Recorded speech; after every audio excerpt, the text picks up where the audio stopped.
राजकुमार के साथ। तो चलिए बढ़ते हैं आज की कहानी की ओर। दोस्तों, अनसुनी बातें जो कि ज्यादातर हमें उलझा कर रखती हैं। ऐसा ही मेरे साथ भी हुआ था जब मैं चाचा की बेटी की शादी में गया था। तो उसके बाद मेरा सामना एक ऐसी चीज से हुआ जिसे देखने के बाद मुझे उन चीजों पर यकीन हुआ जिस पर मैं कभी भरोसा नहीं करता था। उस चीज पर मैं भरोसा करने पर मजबूर हो गया था। तो दोस्तों, आखिर क्या थी वो चीज? वहां पर मैंने क्या देखा? ये सब तमाम बातें जानने के बाद आप लोग भी डर से कांप उठोगे। बात कुछ ऐसी है, जब मैं मुंबई जैसे शहर में रहा करता था तो उस समय मेरी फैमिली और साथ ही मेरे गांव के परिवार के कुछ लोग भी वहीं रहते थे, क्योंकि वहां पर काम के लिए बहुत सारी कंपनियां थी, जिसके चलते हम लोगों ने काम के लिए उन लोगों को भी अपने साथ लगवा लिया था। हम सभी साथ में रहा करते थे। उस वक्त सब कुछ अच्छा चल रहा था, लेकिन कुछ दिन के बाद हमें खबर मिली कि गांव में जो मेरे चाचा लगते हैं उनकी बेटी की शादी तय हो गई है, जिसके चलते हम सभी लोगों को गांव में जाना था। उस वक्त सबसे ज्यादा खुशी मुझे थी, क्योंकि मैं उसकी शादी का काफी दिनों से इंतजार कर रहा था, क्योंकि उसकी शादी में मुझे बहुत सारा काम करना था और मुझे मजा भी बहुत आने वाला था, क्योंकि शादी में लड़कियों का जो आना होता था और उनके साथ फ्लर्ट करना, ये तो मेरी और मेरे दोस्तों की पुरानी आदत थी। कुछ दिन के बाद हमें निकलना भी था, जिसके चलते मैंने अपनी शॉपिंग स्टार्ट कर दी थी। और उसके बाद उस बहन का कॉल भी आ गया और उसने बोला कि उसे कोई कपड़ा चाहिए, जिसके चलते मैंने उसके लिए वो कपड़ा भी खरीद लिया। और उसके बाद हम लोगों ने ट्रेन की टिकट बुक करवा ली। और फिर उसके बाद जब वो दिन आया तो हम सभी लोग घर पर ताला मार के निकल पड़े स्टेशन की ओर। जब हम स्टेशन पहुंचे तो उसके बाद हम लोग ट्रेन के आने का इंतजार करने लगे। उस वक्त सबके चेहरे पर एक अलग ही खुशी की झलक थी, जिससे ये साफ जाहिर हो रहा था कि शादी में सबको मजा आने वाला है। खैर, जब समय बीता तो उसके बाद ट्रेन के आने का हॉर्न सुनाई दिया। हॉर्न के सुनते ही हम लोग खड़े हो गए, और जब ट्रेन स्टेशन पर आकर रुकी तो उसके बाद हम सभी लोग ट्रेन में चढ़ गए।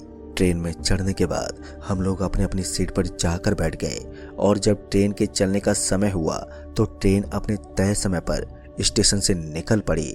ट्रेन अब स्टेशन से काफी दूर आ गई थी, जिसके बाद हम लोग आराम करने लगे, क्योंकि हम सुबह अपने स्टेशन पहुंचने वाले थे। खैर, जब सुबह हुई तो तब तक हम अपने स्टेशन पहुंच गए। और उसके बाद जब हम स्टेशन से अपने गांव के लिए निकले तो उसके बाद हमें पता चला कि हमारे दूसरे चाचा, जो कि ऑटो चलाते थे, वो हमें लेने के लिए आ रहे हैं। फिर हम उनके आने का इंतजार करने लगे। जब कुछ देर के बाद वो आए तो उसके बाद हम लोग निकल पड़े गाँव की ओर। जब हम गाँव पहुंचे तो उसके बाद सब लोग अपने अपने घर चले गए। घर पर पहुंचने के बाद मैं अपने दोस्त से मिला। दोस्तों से मिलने के बाद मैं गांव का माहौल देखने के लिए गया तो गांव का माहौल उस वक्त ठीक ठाक था, लेकिन मुझे क्या मालूम था मेरी वजह से यह माहौल खराब होने वाला है।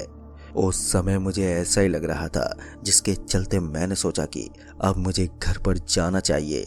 लेकिन उसी वक्त जब मेरे दोस्तों ने मुझसे पूछा कि भाई, तुझे स्कूल के बारे में तो पता ही नहीं है ना, उसकी ये बात सुनते मैंने उनसे बोला, हाँ भाई, ये बात कैसे बोल सकता हूँ।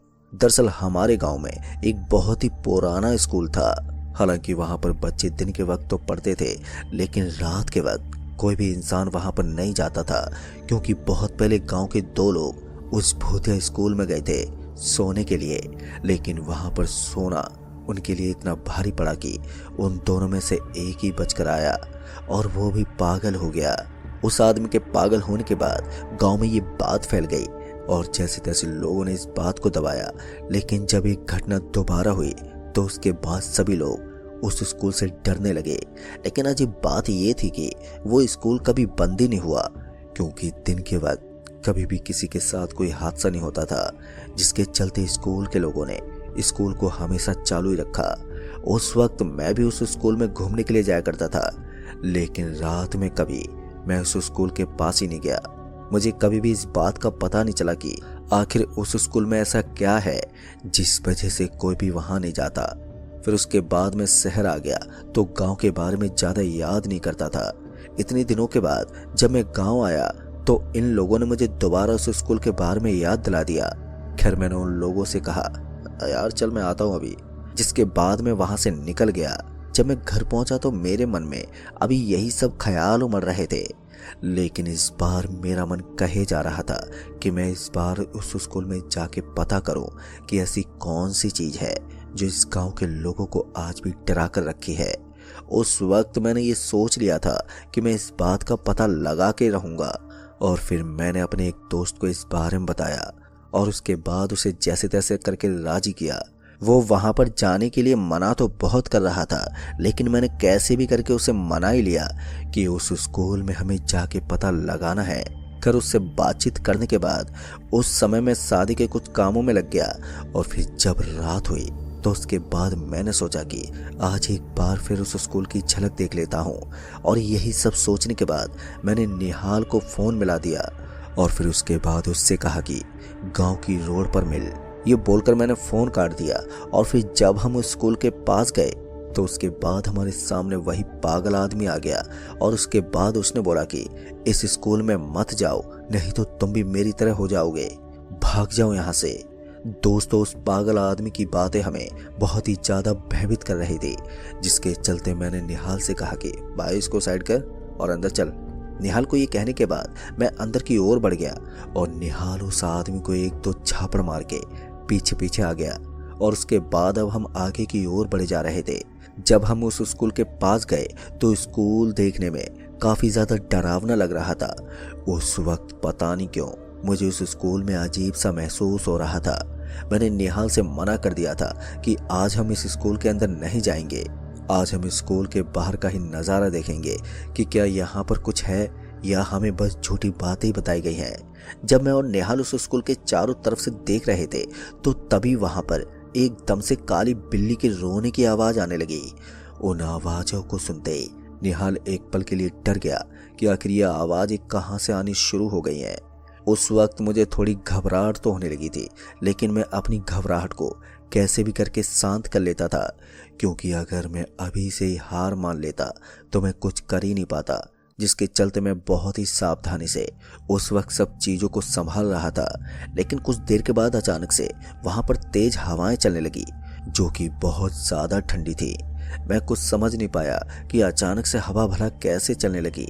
मैंने उसी समय निहाल से बोला कि चल भाई एक जगह पर रुकते हैं, क्योंकि हवाएं कुछ ज़्यादा ही तेज चल रही हैं। फिर जब हम एक जगह पर गए जहाँ पर हवाएं कम आ रही थी कि तभी वहाँ पर एकदम से बिजली कड़कने लगी।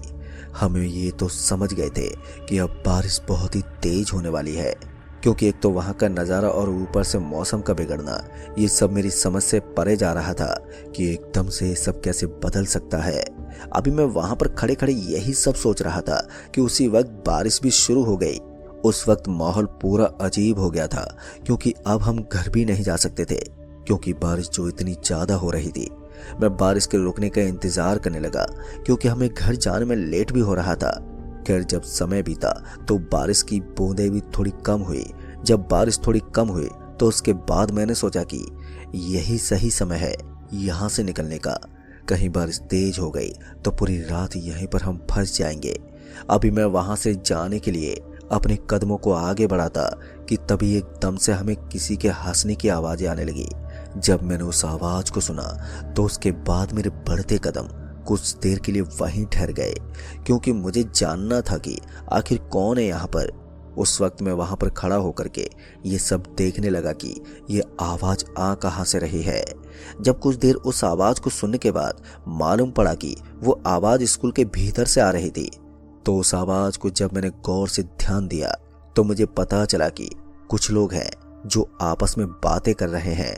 उनकी बातों से लग रहा था जैसे कि वो कोई आदमी हो। कि आखिर ये लोग हैं कौन? जब मैंने निहाल से अंदर जाने के लिए बोला तो उसके बाद उसने साफ मना कर दिया कि वो अंदर नहीं जाएगा। खैर उसकी बात सुनने के बाद मैं उससे कुछ कह भी नहीं सकता था, क्योंकि मैंने उससे पहले ही बोला था कि हम स्कूल के अंदर नहीं जाएंगे, जिस पर उसने हामी भी भरी थी। और फिर क्या था, मैंने उसे कहा कि चल ठीक है, एक काम करते हैं, हम दोनों यहाँ से घर की ओर निकल जाते हैं। और मेरी बात सुनते निहाल के चेहरे पर मैंने जो खुशी देखी, जो ये साफ जाहिर कर रही थी कि उसे यहाँ से जाने की कितनी जल्दी मची है। मैंने उस वक्त वहाँ से निकलना ही ठीक समझा। और फिर उसके बाद जब मैं निहाल के साथ वहां से जाने लगा कि तभी अचानक से किसी के पैरों की आवाज मेरे कानों में पड़ी। जब मैंने सामने की ओर देखा तो मैंने पाया कि एक आदमी हाथ में शराब की बोतल लिए स्कूल की तरफ आ रहा था। उस आदमी को देखते ही मैंने सोचा कि यार ये कौन है। उस आदमी को देखकर ऐसा लग रहा था जैसे कि ये कोई पुराने जमाने का आदमी हो, क्योंकि उसका पहनावा और उसके चलने का तरीका बहुत अलग था। जिसके चलते मैंने निहाल से कहा कि यार ये आदमी इतनी रात गए यहाँ पर क्या कर रहा है। जब मैंने निहाल से इस बात का जिक्र किया तो उसके बाद उसने कहा कि मैं इस आदमी को नहीं जानता। जिसके बाद मैं समझ गया कि कुछ ना कुछ तो गड़बड़ है। जिसके चलते मैंने निहाल से बोला, अच्छा चल छोड़, यहाँ से निकलते हैं यार, क्योंकि अभी हमें घर भी जाना है। निहाल को ये बात कहने के बाद मैं उसको लेकर के जाने लगा। जब हम स्कूल से बाहर की ओर आ गए तो तब जाके हमारी थोड़ी जान में जान आई। उस वक्त मेरे दिमाग में बहुत सारे सवाल उमड़ रहे थे कि आखिर वो लोगों की आवाज़ और शराब की बोतल लिए उस आदमी की बातें मुझे अंदर ही अंदर निचोड़े जा रही थी।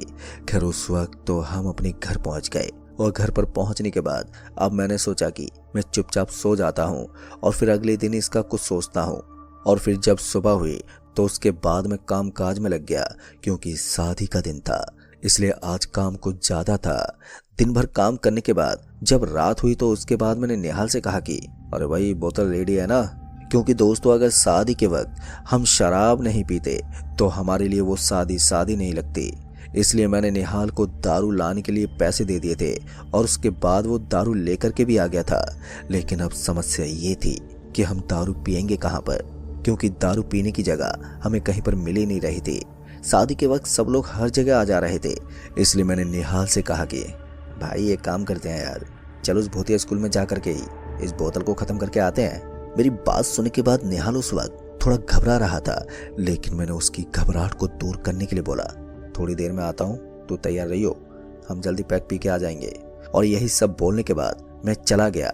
जब मैं वहाँ के काम से फ्री हो गया तो उसके बाद मैं निहाल के साथ उस स्कूल की तरफ जाने लगा। जब हम उस स्कूल के पास पहुंचे तो उसके बाद हमें वो पागल आदमी वहां पर नहीं दिखा। जिसके बाद हमने सोचा कि चलो वो मुसीबत भी गई। उसके बाद हम दोनों उस स्कूल के करीब पहुंच गए और उसके बाद हम दारू के पैक बनाने लगे। जब हम दारू के पैक बना रहे थे कि तभी उसी वक्त हमारे कानों में एक आवाज आई और वो आवाज ये कह रही थी कि मेरे लिए भी एक पैक बनाओ। अब ये सुनते ही हम दोनों के तो शरीर के रोंगटे खड़े हो गए। जिसके बाद हमें कुछ भी समझ में नहीं आया कि हम करें तो करें क्या। उस वक्त मुझे ऐसा लग रहा था जैसे कि हमारे यहाँ से निकलना ही ठीक होगा। इसलिए मैंने निहाल को यहाँ से निकलने के लिए कहा।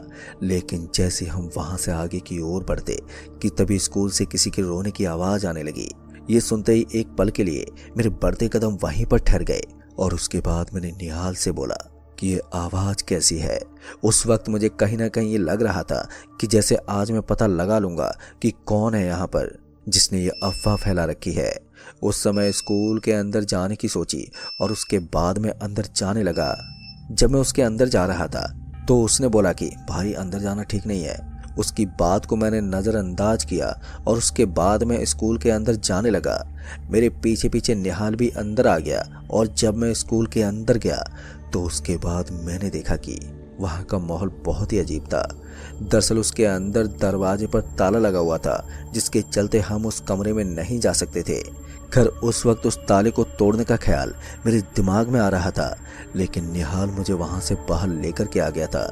और जब हम बाहर आ गए तो उसके बाद हमने जो देखा उसे देखकर तो हमारी सिट्टी विट्टी गुल हो गई। दरअसल हमने देखा कि एक आदमी हमारे सामने खड़ा था और उसके बाद वो हमसे कहे जा रहा था कि मुझे भी इस दारू की वजह से मेरे ही दोस्तों ने मुझे यहीं पर मार दिया था। उस आदमी की ये बात सुनते ही हमने उससे कहा कि आप कौन हो, जिस पर उसने जवाब देते हुए बोला मैं वही हूँ जिसकी तलाश में तुम लोग यहाँ पर आए हो। उसकी ये बात सुनते मैंने उससे कहा कि तुम कहना क्या चाहते हो। ये बात बोलते ही जब उसने अपना चेहरा दिखाया तो उसके बाद हम दोनों के पैरों तले जमीन ही खिसक गई और उसके बाद हम डर से कांप उठे। हम दोनों की हालत इस कदर खराब होने लगी थी कि हमें बस वहां से भागने की पड़ी थी। और जब हम दोनों वहां से सीधा भागने लगे कि तभी वहां पर फिर से बारिश होने लगी। बारिश को होता देख हम दोनों ने वहां पर रुकने की बिल्कुल भी नहीं सोची। हम बारिश में भीगते हुए सीधा उस स्कूल से बाहर निकल गए और उस वक्त हम थोड़ा नशे में थे, जिसके चलते हम बिना कुछ सोचे समझे उस जगह से निकलकर अपने गांव पहुंच गए। जब हम घर पहुंचे तो उसके बाद उसी वक्त मेरी तबीयत भी बहुत ज़्यादा खराब हो गई और मुझे बार बार वही दिखने लगा। मैं उस वक्त अपने आप को संभाल ही नहीं पा रहा था, जिसके बाद निहाल ने मेरे घर में सारी बात बता दी और उसके बाद घर वाले मुझे एक बाबा के पास ले गए और वहाँ उन बाबा ने बोला कि तुमने वहाँ पर जाकर ठीक नहीं किया। किसी भी तड़पती रूह के पास जाना कभी भी सही नहीं होता है। वो तो तुम्हारी किस्मत बहुत बुलंदी में थी जो उस आत्मा ने तुम्हें छोड़ दिया। उस आत्मा के साथ जो हुआ वो बहुत गलत हुआ था, जिस वजह से वो वहीं पर आज भी मौजूद है। और अगर तुम लोग उस आत्मा से मुक्त होना चाहते हो तो तुम्हें उसके कंकाल को गंगा में विसर्जित करना पड़ेगा, तभी उसकी आत्मा को शांति मिल पाएगी। बाबा ने ये भी बता दिया था कि उसका कंकाल कहाँ पर है, जिसके बाद हमने उसके कंकाल को ढूंढा और गंगा में विसर्जित कर दिया। और दोस्तों उस दिन से आज तक उस स्कूल में कोई भी घटना नहीं घटी। तो दोस्तों ये थी मेरी डरावनी कहानी, जिसे अगर मैं आज भी याद कर लेता हूँ तो मेरी रूह अंदर से कपकपा जाती है। तो दोस्तों इस कहानी में बस इतना ही। कहानी आपको पसंद आई हो तो वीडियो को लाइक शेयर कमेंट जरूर कर दें। तो मैं आपका दोस्त राजकुमार जल्द ही मिलूंगा ऐसी एक और डरावनी घटना